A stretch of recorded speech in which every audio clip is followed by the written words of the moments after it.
We are a month into the fantasy football season, so in this video, we'll be looking at some of the biggest busts so far, the biggest MVPs, and everything in between. So grab a snack, hit the like button, subscribe to the channel, and put on your best suit and tie, because it's award season, brother. Okay, starting us off with our first award, we have the MVP, the most valuable player. This person is currently the #1 player at their position and the #1 player overall in fantasy football. I'm talking about the one, the only, Puka Nacua. If I told you that you could draft a fantasy player and the lowest score, the lowest amount of points that they would have after 1 month of the season, the worst performance of the season so far is 17.3 points, you're smashing that, bro. You're taking that without a single second thought. Everyone was scared about Matthew Stafford and his back. You know, Grandpa Stafford, they threw his ass into that chamber or whatever the hell that was.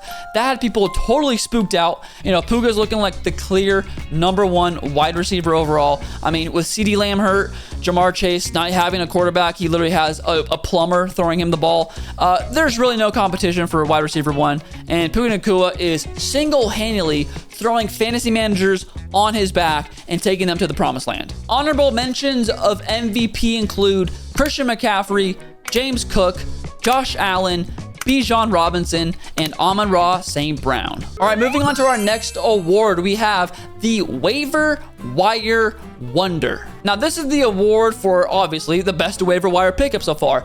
It's only been a month, and I have to say, there has not been that many great waiver wire pickups. Am I on an island here? Like, I don't think I'm alone when saying this, because I mean, it feels like so many years past that we've had great waiver wire pickups, you know, especially like week 1, week 2, you get guys that are solid contributors year round. This year just does not feel like it. So we're going to go through our winner and the honorable mentions, but even still, it doesn't feel like we've found that guy yet. So hopefully, maybe we'll see one in week 5. But so far, the fantasy waiver wire wonder has been none other than Quentin Johnston, baby. Yeah, Quentin Johnston, the guy that couldn't catch a ball to save his life the last couple years. It's not like he's just like the only guy in Los Angeles that can catch the ball. They've got Keenan Allen. He basically took Ladd McConkey's lunch money. He's like, all right, little bro, thanks for that. Now look, that Ladd McConkey's like the 3rd man there, so he's looking like a top 15 wide receiver at the very worst. So Quentin Johnston has been, I would say, arguably the best waiver wire pickup so far. For our honorable mentions for waiver wire wonder, we have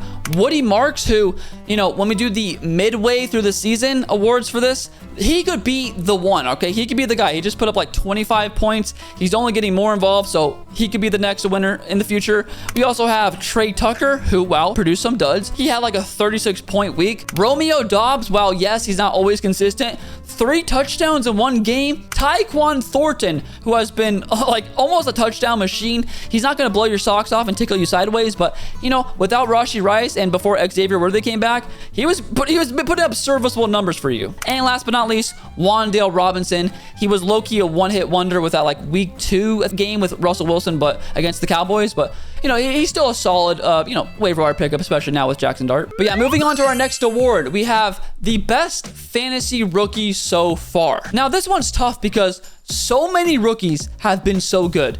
Yes, a lot of them got slow starts, but now, oh my God, if you drafted a rookie, you're kind of loving life. You know, maybe not if you're RJ Harvey or, you know, Ashton Genty finally had his big game, but before that, it was rough. But, you know, other people, I don't want to spoil the winner yet, but other people that drafted rookies, it's hard to miss out on a rookie that's been good this year. But yeah, the winner of the best fantasy rookie so far goes to Emeka Egbuka. Emeka Egbuka has been low-key on fire. Not even low-key, it's high-key. It's high-key, brother. It's crazy to see what he's done so far. You know, we knew that he was going to get off to a hard start without Chris Godwin. Now, the honorable mentions of best rookie so far was really tough because these guys have been incredible, right? They started off slow, but they've been incredible. I'm talking about Omarion Hampton, Quinshon Judkins, Ashton Genty, Cam Scatterbo, and RJ Harvey. Moving on to our next award, we have the comeback player so far. So this is the player that was either absolutely cooked last season or, you know, they got injured. Whatever it was, they've come back. They have risen from the ashes like a phoenix. into fantasy greatness so far this season. Picking the winner of this award was a little tricky for me because the honorable mentions, as you'll see, are also great candidates. But then I remembered the winner of this award and who I ultimately chose, he practically didn't even play last season because he was so hurt. And now he comes back this season and he's like the RB1. I'm talking about the one, the only, the GOAT, Christian McCaffrey. We all lived through it, whether you were a CMC manager last year or not. You know, the news reports, Christian McCaffrey, he's going to be fine. You know, before the season even started and people took him first overall, he's going to be fine. He's great. Nope. You're cooked, brother. So to go from that to where I think he played, what, 2-3 games maybe? And to go from where he's done now this season where, what, the lowest score he's given you was like 18 points. He's like the wide receiver 5 right now, just off his receiving. A running back is basically a wide receiver 1, so that's a little cheat code for you, but he's been incredible like he always has when he's healthy. That's a big asterisk, and you know, Shanahan has been just giving him the load, a lot of big load. I mean, it's a little concerning if you're a CMC manager because you're like, yo, brother, let's give some touches to B-Rob. We don't want to burn McCaffrey into the ground, which kind of looks like what's happening, but you got to ride this ship out, brother, because CMC, he's going to take you to the promised land, and you're not going to regret it. Honorable mentions, though, for the comeback player of the year go to Javonte Williams. Moving on also to Travis Etienne. Also, Keenan Allen, Quentin Johnson, also comeback player of the year. Our next award, Steal of the Draft. Now, this award is quite simple and straightforward. It's the best player at the lowest cost, basically. Who did you take in the later rounds? I'm talking 6, 7, 8, 9, 10. And who are absolute lineup locks to start the season. The winner, and I don't think it's too much of a surprise, but it may be to some, Javonte Williams. I mean, the fact that Javonte is like a top 5 running back really says a lot about society right now, but I digress. And most people probably drafted him like, what, 8th, 9th, hell, maybe even 10th round. So to get like a borderline RB1 at absolute worst RB2, they're taking that every single day of the week, dog. Honorable mentions of steals of the draft go to Keenan Allen, who has been really good so far, and you got him like 10th round, maybe 11th even. He was an absolute afterthought. Rome Odunze, who has been on fire. Is he a touchdown merchant? Maybe, but still he's scoring them regardless. He's been an absolute top 10 wide receiver, and you took him probably like, what, 6th round at the worst, so he's been an absolute money so far. J.K. Dobbins, who's been an absolute solid running back for you. You probably took him like, what, 9th, 10th round. Most people forgot about him, honestly, after last year's injury, and the fact that he's the Broncos RB1, and he's giving you like, what, at worst, like 10, 11, 12 points. You're taking that every single day of the week. Cam Scadaboo, another super late round pick, probably 11th round, 12th round, especially being a rookie. He's been an absolute volume machine. That guy's an absolute anomaly. And last but not least, Emeka Ibuka. I think probably the most people were paying for this guy was maybe a 5th at the steepest price, but most people were getting him 6th, 7th, 8th round maybe. So yeah, he's been an absolute lineup lock. He's been so great, and to get him that late in the draft, that's just an absolute steal. Moving on to our next award, we have the best quarterback so far. Now, this is obvious. It's pretty obvious. There's only one top dog because the other top dog, while he did have a really great start, he's now injured and he's going to be out for multiple weeks. I'm not going to waste your time. It's Josh Allen, baby. Yeah, Josh Allen, we all know he's the best quarterback in fantasy. He can single-handedly win your week. I remember last year when he dropped like a 50 burger on people. There's no other player besides like Jamar Chase that can really just single-handedly one player performance win you your week. So we have honorable mentions such as Drake May, we have Patrick Mahomes, Daniel Jones, hello, out of left field, okay, and also Jalen Hurts. Now moving on to our next award, we have the best fantasy running back so far, and this one's a little tricky because I think we've seen that this is the year, just like last year, of the running back. But yeah, the winner of the best fantasy running back is actually the teammate of the best fantasy quarterback, the one, the only, James Let Him Cook. James Cook has been absolutely smashing it this year, especially considering that most people got him in the 3rd round, maybe even the 4th, and he's just been on fire, scoring touchdowns at will. He's been looking absolutely amazing, and it's just clear that he's just the best running back in fantasy right now. The honorable mentions for this award were this close to winning it too, because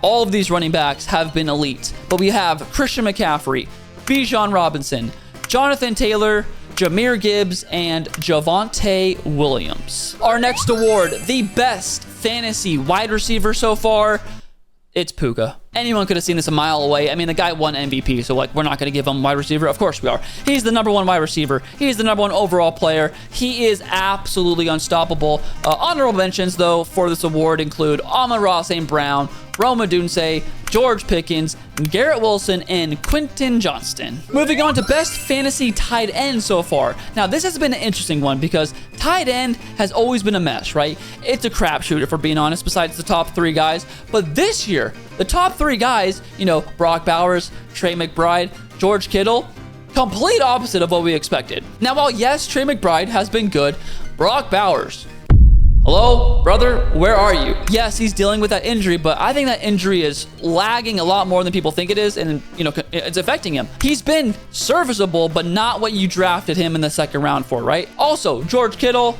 week 1 looked great, right? And then, hammy alert, boom, he's out for like the next month. So, besides Trey McBride, if you drafted an early tight end, you're kind of suffering right now. And that leads us to the other guys, the guys that are the winner and the honorable mentions that people drafted way later than those 3 guys. And specifically the guy I'm talking about, the winner of the best fantasy tight end so far, Jake Ferg Daddy Ferguson, baby. Jake Ferguson has been absolutely lighting it up. Yes, it's mostly because CeeDee Lamb has been hurt, but still, give the man his credit. He's always been a great tight end, and now that he's getting way more opportunity, he's making it count. Our honorable mentions of fantasy tight end so far are Tyler Warren, Hunter Henry, Trey McBride, Dalton Kincaid, and Tucker Mac and Cheese Craft, baby. Moving on to best fantasy kicker so far, it's obvious who the best kicker is, but the best fantasy kicker, just by a little bit, has been Spencer Schrader of the Indianapolis Colts. Spencer Schrader has been on fire, as well as the honorable mentions. We have Brandon Aubrey. We have Jason Myers, Chase McLaughlin, Harrison Butker, and Joey Sly. And moving on to our last award of the night, the biggest bust so far. Now, this is an award that you do not want to see any of your players on, but if you do, then maybe it's somewhat therapeutic because there are plenty of people struggling and frustrated just like you. Now, when I was picking the winner for this award, I was obviously thinking about draft capital and overall production. You know, I'm not picking anyone after, like, you know, I'm thinking everyone like top 3, like you drafted this person either 1st, 2nd, 3rd round, as well as their production being literally unplayable to the point where it's like you're just hurting yourself at that point. You might as well just play no one. That's probably better. But the winner of the biggest bust, the biggest fantasy bust of the year so far, is the one, the only, from Los Angeles, California, Ladd McConkey. Now, if there's any AJ Brown or Jamar Chase owners out there with their pitchforks and feeling like they just got robbed from this award, I totally understand.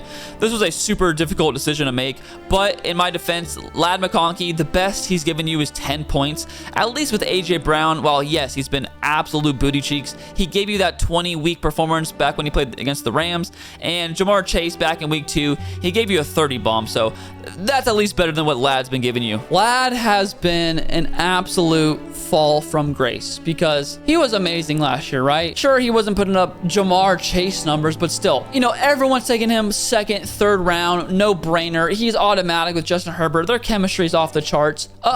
Keenan Allen signs with the Chargers.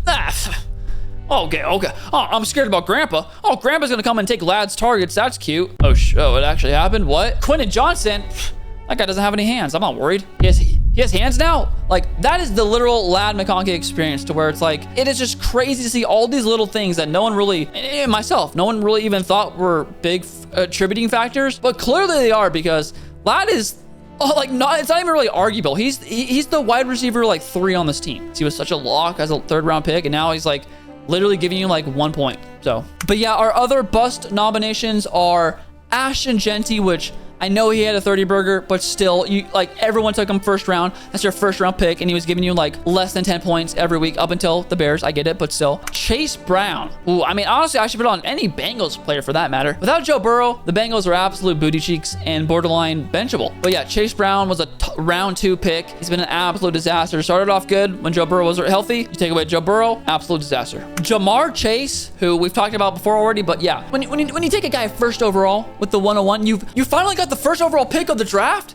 That's such a rarity in fantasy football. and then he just disappoints like how he has. It's just devastating, brother. Brock Bowers, a tight end that you drafted 2nd round, and like he's not been giving you zeros, but the fact that you drafted him so high and he's just not living to any expectations that you had for him, it's just crushing.